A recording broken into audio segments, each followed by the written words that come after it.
नमस्कार दोस्तों, मैं देवेंद्र यादव आपका बहुत बहुत स्वागत करता हूं।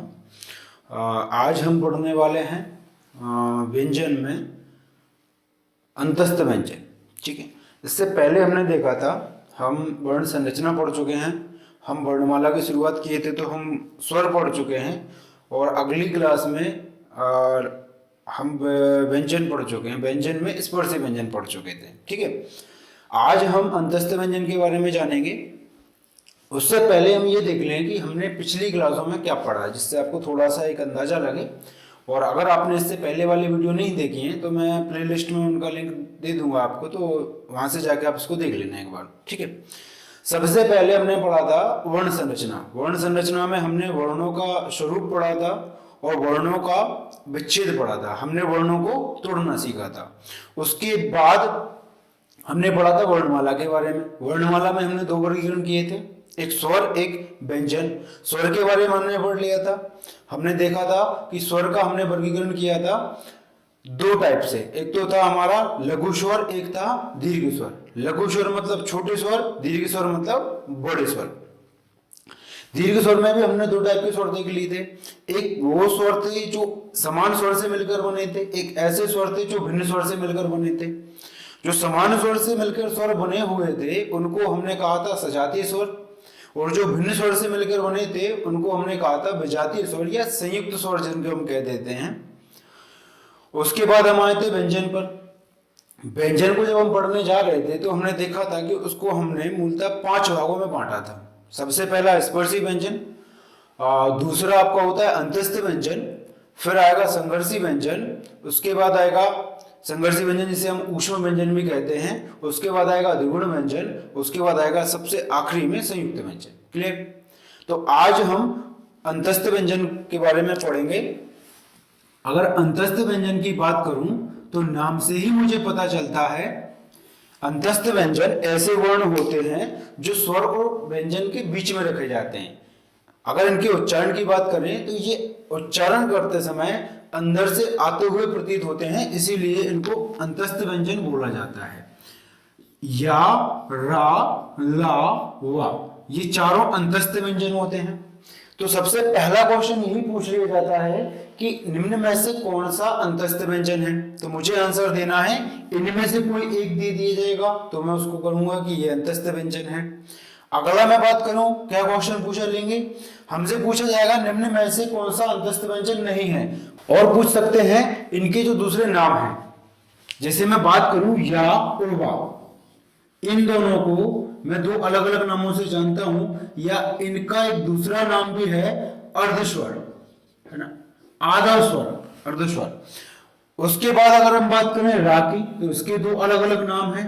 एक होता है प्रकंपित व्यंजन और दूसरा होता है लुंठित व्यंजन। अगर मैं ला की बात करूं तो ला का नाम होता है पार्श्व व्यंजन। तो यहां से क्या पूछ सकते हैं, हमसे पूछ सकते हैं निम्न वर्णों में से कौन से अर्धस्वर है। तो कौन से होंगे, या और वा, ये दोनों अर्धस्वर हैं। उसके बाद पूछ सकते हैं रा के बारे में। तो रा को प्रकंपित व्यंजन भी बोला जाता है और रा को लुंठित व्यंजन भी बोला जाता है। प्रकंपित व्यंजन इसलिए बोला जाता है क्योंकि इसको बोलते टाइम हमारी जीभ कांपती हुई प्रतीत होती है। और लुंठित व्यंजन इसलिए बोला जाता है क्योंकि जब हम रा का उच्चारण करते हैं तो हमारी जीभ धड़कती सी प्रतीत होती है, लुढ़कती सी प्रतीत होती है, इसीलिए हम इसको लुंठित व्यंजन कहते हैं। अगर हम ला की बात करें तो ला को पार्श्व व्यंजन कहते हैं। और ला को पार्श्व व्यंजन कहते हैं क्योंकि पार्श्व का मतलब होता है बगल। जब ला का उच्चारण करते हैं ला, तो ला का उच्चारण करते समय जीभ बीच में खड़ी होती है और उसके बगल से श्वास वायु बाहर निकलती है। तो क्लियर है, ला को हम पार्श्व व्यंजन बोलते हैं, ये क्वेश्चन में पूछा जा सकता है। रा को हम प्रकंपित व्यंजन बोलते हैं, ये क्वेश्चन में पूछा जा सकता है। रा को हम लुंठित व्यंजन बोलते हैं, ये क्वेश्चन में पूछा जा सकता है। आगे बढ़े तो हम एक चीज और नोटिस करते हैं, आप आगे जाके हम लोग संधि पढ़ेंगे और जब हम संधि पढ़ रहे होंगे तो हम एक बात नोटिस करेंगे, संधि में स्वर का परिवर्तन या में होगा, ई का परिवर्तन या में होगा, ऊ का परिवर्तन वा में होगा और ऋषि का या कहें री का परिवर्तन रा में होगा। आगे बढ़ते हैं इनके उच्चारण स्थल के बारे में। अगर इनके उच्चारण स्थल की बात करें तो या, रा, ला, वा, कल हमने जो चार्ट बनाया हुआ था तो उसमें हमने देखा था या का उच्चारण स्थल तालव्य है, रा का मूर्धन्य है, ला का दंत है और वा का ओष्ठ है। आगे बढ़ते हैं तो उसके बाद कौन सा वर्गीकरण आता है? ऊष्म व्यंजन।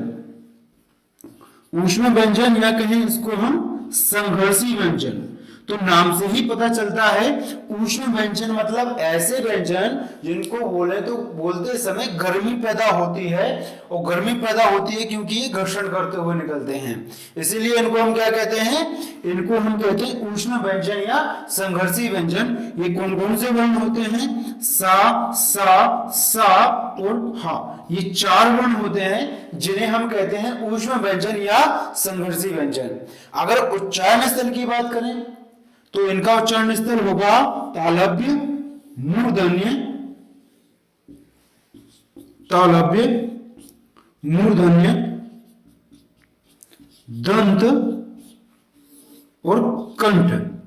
यहां से क्वेश्चन पूछा जा सकता है कि इनका उच्चारण स्थल क्या है। उसके अलावा पूछा जा सकता है हा के बारे में। हा को वर्णमाला का अंतिम अक्षर या वर्ण कहते हैं। ठीक, ये क्वेश्चन आ चुका है पहले भी। हा को वर्णमाला का अंतिम अक्षर कहते हैं।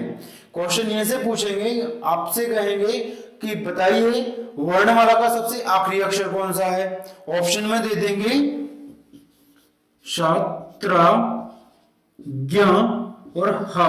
तो हमारे दिमाग में ज्ञ चल रहा होगा और इसका जो आंसर होगा वो होगा हा। क्यों? क्योंकि ये सभी के सभी वर्ण क्या है? इसके बाद संयुक्त वर्ण है और ये क्या है? मेरा सबसे आखिरी वर्ण है। इसको हम स्वर यंत्रीय व्यंजन भी कहते हैं। इसको हम स्वर यंत्रीय व्यंजन भी कहते हैं। और ये भी पूछा जा सकता है स्वर यंत्रीय व्यंजन कौन सा होता है? हा होता है। क्लियर है? आगे बढ़ते हैं, द्विगुण व्यंजन के बारे में देखते हैं। द्विगुण व्यंजन ये दोहरा गुण प्रस्तुत करते हैं, इसलिए हम इनको द्विगुण व्यंजन कहते हैं। इसके अलावा अगर हम बात करें तो इनका एक और वर्गीकरण होता है। हमने देखा था शुरू में, मैंने बताया हुआ था आपको कि ब्राह्मी लिपि और देवनागरी लिपि। ब्राह्मी लिपि में इनको शामिल किया जाता है और देवनागरी लिपि में इनको शामिल नहीं किया जाता। उसके बाद संस्कृत में इन्हें शामिल नहीं किया गया। ठीक है, संस्कृत में इन्हें शामिल नहीं किया गया, या कहें तो ये हिंदी के वर्ण माने जाते हैं या नवीन वर्ण माने जाते हैं। ठीक है, इसके अलावा अगर नवीन वर्ण की बात करें तो आगत ध्वनियां जानते हैं हम लोग, नवीन ध्वनियां जानते हैं, विदेशी ध्वनियां जानते हैं। तो जिनके नीचे नुक्ता लगा होता है उनको हम क्या कहते हैं? आगत ध्वनियां, विदेशी ध्वनियां।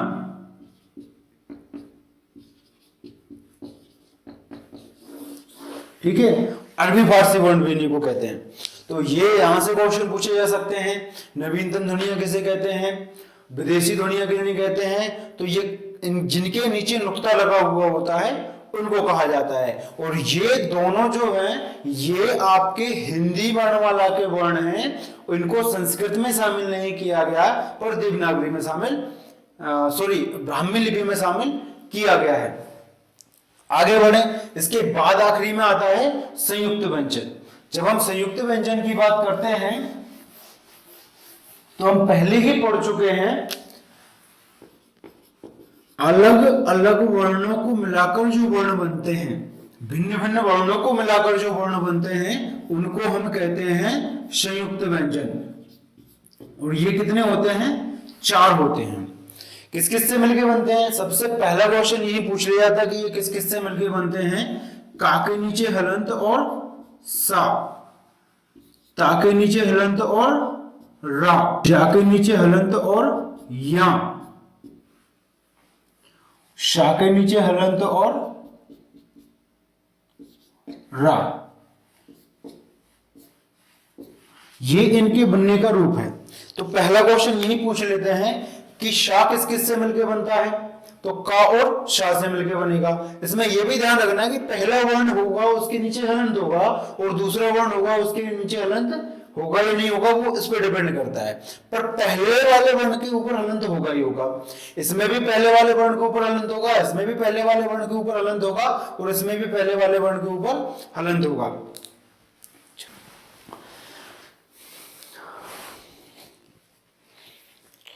आगे बढ़े तो ये समझ में आ गया इतना। उसके बाद अगला क्वेश्चन आता है यहां से, इनका कोई उच्चारण स्थल तो होता नहीं है क्योंकि ये अलग अलग वर्णों से मिलकर बनते हैं, तो मुझे साफ दिख रहा है ये का और सा से मिलकर बना है। तो यहाँ सबसे ज्यादा क्वेश्चन यही पूछा जाता है, ये किस किस से मिलकर बनता है, ये किस किस से मिलकर बनता है, ये किस किस से मिलकर बनता है और ये किस किस से मिलकर बनता है। उसके बाद अगर हम देखें तो यहाँ अगला क्वेश्चन जो मुझे देखने को मिलता है वो मिलता है शब्दकोश के ऊपर। कई बार मेरे से पूछा गया है क्वेश्चन में कि शब्दकोश में इसका स्थान किसके पहले आता है या किसके बाद आता है। शब्दकोश में ज्ञा का स्थान किसके पहले आता है ये पूछ सकते हैं। और इनको जब हम लिखते हैं शब्दकोश को, तो लिखने का तरीका ऐसा होता है, आपने डिक्शनरी देखी होगी, तो उसमें हम सबसे पहले आ वाले वर्ण देखते हैं, आ वाले अक्षर होंगे, छोटे आ वाले, फिर बड़े आ वाले, फिर ई, फिर बड़ा ई, ऐसे ही हम सीक्वेंस में आगे बढ़ते जाएंगे तो हम पहुंचेंगे का वाले वर्ण आ जाएंगे। का के बाद क्या आएगा, खा वाले वर्ण आएंगे। का और खा के बीच में आपको मिलेगा क्षत्रिय वाला सा। तो इसको जब हम बोलेंगे, इसको हम देखेंगे तो ये किसके बीच में होगा, का और खा के बीच में होगा। अगर मैं बात करूं त्रा की, तो त्रा का स्थान शब्दकोश में कहां होगा, त्रा का स्थान होगा शब्दकोश में ता और था के बीच में। अगर मैं बात करूं ज्ञा की, तो ज्ञा का स्थान किसके बीच में होगा, जा और झा के बीच में होगा ज्ञा। हम किसकी बात कर रहे हैं, शब्दकोश की। अगर मेरे से पूछा जाए वर्णमाला, तो यहां दो क्वेश्चन हमें कंफ्यूज कर सकते हैं या थोड़ी सी दिक्कत दे सकते हैं। पहला क्वेश्चन ये पूछा जा सकता है शब्दकोश में इनका स्थान कहां है। दूसरा क्वेश्चन ये भी पूछा जा सकता है वर्णमाला में इनका स्थान कहां है। अगर वर्णमाला के बात करें तो वर्णमाला में इनका स्थान जैसा ये लिखा जाएगा वैसा ही है। हम बात करते हैं हा के बाद आएगा शा, त्रा, ज्ञा, श। क्लियर। अगर मैं बात करूं शब्दकोश की, तो शब्दकोश में इनका स्थान बदल जाएगा। हम देखेंगे ये किससे मिलकर बना है, का और शा से मिलकर बना है, तो का के बाद आएगा और का के बाद खा आना चाहिए था, इसलिए खा से पहले आएगा। अगर हम बात करें त्रा की, तो त्रा ता और रा से मिलकर बना है, तो मैं देखूंगा ये ता के बाद आएगा, ता के बाद था आना चाहिए था पर बीच में त्रा आ जाएगा, इसलिए ये त्रा था से पहले आएगा। तो कहीं ये नहीं सोचना कि हमको ये रा से पहले आएगा ना, ये सा से पहले आएगा, ये थोड़ा सा इससे बचना। हम क्या देखेंगे, ज्ञा, ज्ञा किससे मिलकर बनता है, जा और यहां से, तो शब्दकोश में इसका स्थान कहां आएगा, इसका स्थान आएगा जा के बाद। तो जा के बाद आना था झा, तो झा ना आके क्या आएगा, ज्ञा। तो इन दोनों के बीच में होगा, झा से पहले ज्ञा का स्थान होगा और जा के बाद होगा। इतना क्लियर है। लास्ट में आते हैं स्रा, तो स्रा आएगा सा के बाद, मतलब इस वाले सा और इस वाले सा के बीच में मिलेगा आपको क्या, स्रा। क्लियर है। तो इतना मैं संयुक्त वर्ण से देख सकता हूं। संयुक्त वर्ण से मुझे पूछा जा सकता है कि ये किस किस से मिलकर बनते हैं। पहला क्वेश्चन आपको ऑप्शन में कुछ ऐसे दे देंगे, का के नीचे हलंत होगा सा, का के नीचे हलंत नहीं होगा और सा के नीचे हलंत होगा, का के नीचे हलंत होगा और सा के नीचे हलंत होगा। अगर मैं पूछूं ये किससे मिलकर बना है, तो मुझे आंसर लगाना होगा, अगर इसके नीचे हलंत है तो मुझे आंसर लगाना होगा ये। क्लियर। तो ये मुझे समझना है बस, क्योंकि फिर ये भी गलत होगा, ये भी गलत होगा, ये सही होगा। समझ में आया। अगर यहां हलंत नहीं होता तो मैं आंसर लगाता ये, फिर मेरा ये वाला ऑप्शन गलत हो जाता। तो ये छोटी छोटी बातों को समझना। आगे बढ़ते हैं हम, आखिरी में हम आ जाते हैं संख्या के ऊपर। तो फिर से वही बात की, संख्या की अगर हम बात करते हैं तो संख्या में बड़ा कहीं ना कहीं विवाद होता है। तो पहले हम इतना क्लियर कर लें कि हम क्या क्या जानना चाह रहे हैं। सबसे पहले हमने बात की थी, मैंने कहा था ब्राह्मी लिपि में 52 वर्ण होते हैं और देवनागरी में 48। ठीक है, इनको देख लेते हैं। पहले सबसे पहले हम बात करते हैं स्वर की। तो देवनागरी की अगर हम बात करें तो क्या होगा, इसमें 10 स्वर होंगे। 10 स्वर होंगे मतलब इसमें क्या शामिल नहीं किया गया, ऋषि शामिल नहीं किया गया। ऋषि, ड, ढ और स्रा, ये चारों वर्ण इसमें शामिल किए गए हैं। ब्राह्मी लिपि में इसमें शामिल नहीं किए गए। तो मैं क्या देखूंगा कि इसमें स्वर कितने हैं, 10। अच्छा, स्वर, ठीक, 10 मेरे स्वर होंगे। उसके बाद 2 होंगे मेरे अयोगवाह।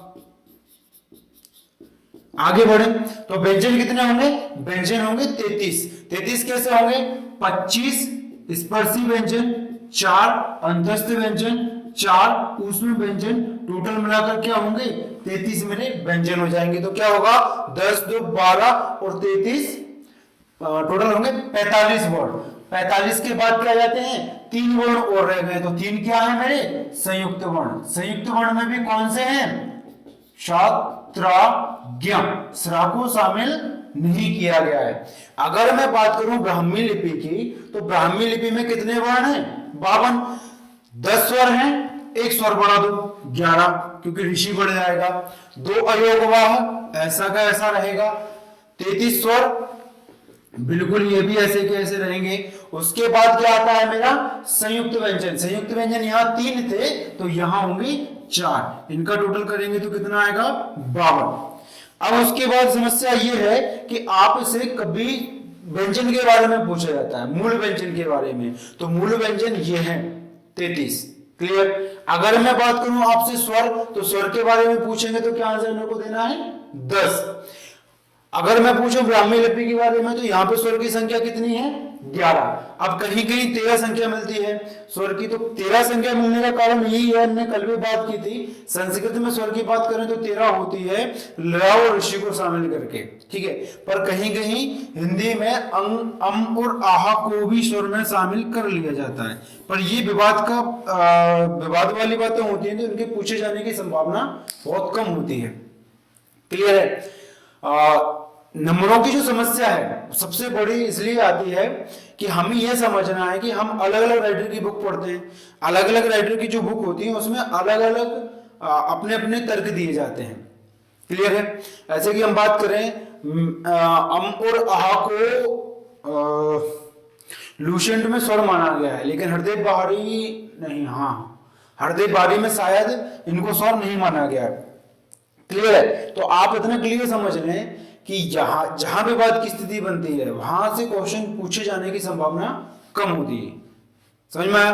तो संख्या की अगर हम बात करें तो बिल्कुल क्लियर हो गया है। हम बात करते हैं स्वर की, व्यंजन की, तो व्यंजन 33 है। अगर हम बात करें संयुक्त व्यंजन की, तो संयुक्त व्यंजन 4 हैं, लेकिन देवनागरी में अगर बात की जाती है तो संयुक्त व्यंजन 3 होंगे। अयोगवाह शामिल किए जाएंगे। देवनागरी में 4 वर्ण नहीं शामिल किए जाते, ये भी क्वेश्चन एक बार पूछा जा चुका है। देवनागरी में किन वर्णों को शामिल नहीं किया गया है, ऋषि, ड, ढ और शा। अब बात आती है सबसे आखिरी में बड़े ऋषि के बारे में, जो हमने पहले की थी। बड़ा ऋषि है अस्तित्व में या नहीं है। तो जैसे आ और आ को मिला के बड़ा आ बनता है, ऋषि और ऋषि को मिलाकर भी बड़ा ऋषि बनता है। इसका एक उदाहरण हमने देखा था। अगर हम संधि पढ़ेंगे तो उसको हम और डिटेल में देखेंगे। पितृ धन ऋण, ये क्या हो जाता है, दोनों मिलकर पितृण, ये इसका शुद्ध रूप है। ठीक है, ये वर्तनी में एक बार पूछा जा चुका है। पितृण निम्न में से कौन सा शुद्ध है, तो पितृण को ऐसे लिखा जाता है। एक ऐसे लिख देंगे, एक ऐसे लिख देंगे।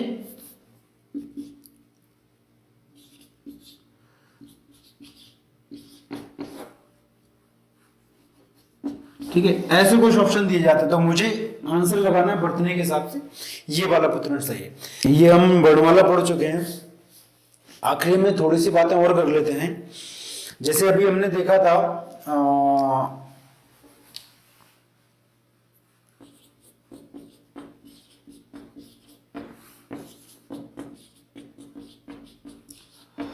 तो कई बार उच्चारण स्थल के ऊपर क्वेश्चन बनते हैं। तो ये जो तीनों वर्ण हैं, इनका उच्चारण स्थल अगर नॉर्मली मैं देखता हूं तो क्या है, मूर्धन्य, दंत, ओष्ठ, और इसका भी क्या उच्चारण स्थल है, दंत। पर कभी कभार इनका उच्चारण मिलता है मुझे दंत मूल, या ऐसे मैं कहता हूं वर्तस्य। ठीक, ये इसके उच्चारण स्थल के बारे में बात हो जाती है। उसके बाद में क्या बात कर सकता हूं, एक दो अनुस्वार और अनुनासिक के बारे में थोड़ा सा बात कर सकता हूं। अनुस्वार और अनुनासिक, देखिए सबसे पहले आपको इतना समझना है कि अनुस्वार और अनुनासिक ये दोनों अलग अलग तरीके से लगाए जाते हैं। जो बिंदी होती है वो अनुस्वार होता है और जो चंद्र बिंदु होता है वो अनुनासिक होता है। क्लियर है? यहाँ पे जब हम बात करते हैं स्वर की मात्रा के आधार पर वर्गीकरण की, तो हमने इनको दो भागों में बांटा था। एक सिंगल मात्रा वाले स्वर थे, एक डबल मात्रा वाले स्वर थे। तो आपको इतना समझना है कि जब अनुस्वार लगा होगा वहां पे दो मात्राएं लगाएंगे, और जहां पे अनुनासिक लगा होगा वहां पे हम एक मात्रा लगाएंगे। क्लियर? अब थोड़ी सी समस्या कहां आती है, कभी कभार ये भी ऐसे लिखा जाता है। जैसे मैं बात करूं, मैंने लिखा हंस, ठीक, तो यहां समस्या आती है। जैसे मैंने देखा ये क्या है, अनुस्वार, और ये क्या है, अनुनासिक। तो अगर मैं मात्रा की बात करूं तो इसमें एक मात्रा लगेगी और इसमें दो मात्रा लगेंगी, कोई दिक्कत नहीं। पर अगर मैं देखूं तो कभी कभार ये भी चंद्रबिंदु को अनुस्वार जैसा लिखा जाता है। जैसे मैं लिखता हूं नहीं, तो यहां पर जो लिखा गया है, ये जो बिंदी है, ये जो बिंदी अनुस्वार की नहीं है, ये अनुनासिक है, ये है अनुनासिक। तो इतना आपको समझना है। क्लियर है? तो ये बाकी जब हम छंद पढ़ेंगे तब मैं इनको आपको डिटेल में बताऊंगा। यहां से मात्रा में बहुत ज्यादा डिफरेंस आता है। जैसे आपने देखा होगा जब हम छंद पढ़ते हैं तो कई बार हम मात्रा लगाते हैं, वो मात्रा लगाते टाइम हम कितना भी एक्यूरेट उनको लगा लें, कहीं ना कहीं गलतियां हो जाती हैं। उसका एक कारण ये भी होता है। आपको इतना समझना है, क्लियर, कि अनुनासिक जो होता है उसकी एक मात्रा होती है, अनुस्वार जो होता है उसकी दो मात्रा होती है। जैसे मंगल लिखा होता है तो मंगल के ऊपर जो मात्रा लगी है, या जो मैं कहूं ये जो बिंदी लगी हुई है, ये अनुस्वार है। ठीक है, अनुस्वार की दो मात्राएं होती हैं। पर कभी कभी अनुनासिक भी अनुस्वार की तरह लिखा जाता है, इसलिए इसमें कंफ्यूजन होता है। वो क्यों, बाकी हम कल की क्लास में देखते हैं। तब तक के लिए आप ये करें कि अगर आपको कुछ समझ में नहीं आता, अगर कहीं दिक्कत आ रही है, तो आप प्लेलिस्ट में मैंने सारे वीडियो के लिंक दे दिए हैं, तो आप उनको बार बार देखें, एक बार देखें, दो बार देखें। और अगर आपको कोई भी डाउट होता है तो कमेंट बॉक्स में मेरे को लिखें, तो मैं उसका जवाब दूंगा, या फिर टेलीग्राम ग्रुप पे मैं नोट्स डाल दूंगा। नोट्स को आप डाउनलोड कर लेना, पढ़ लेना। और अगर आपको कोई भी डाउट रहता है तो आप टेलीग्राम पे भी मेरे को भेज सकते हैं, तो मैं आपका वहाँ पे भी सॉल्यूशन भेजूंगा। कोशिश करूंगा कि मैं ज़्यादा से ज़्यादा आपको जो क्वेश्चन का आंसर दे सकूँ, है ना। तो आज के लिए इतना ही, आप मिलते हैं अगली वीडियो में। तब तक के लिए आप वीडियो को लाइक करें, शेयर करें, चैनल को सब्सक्राइब करें। Thank you.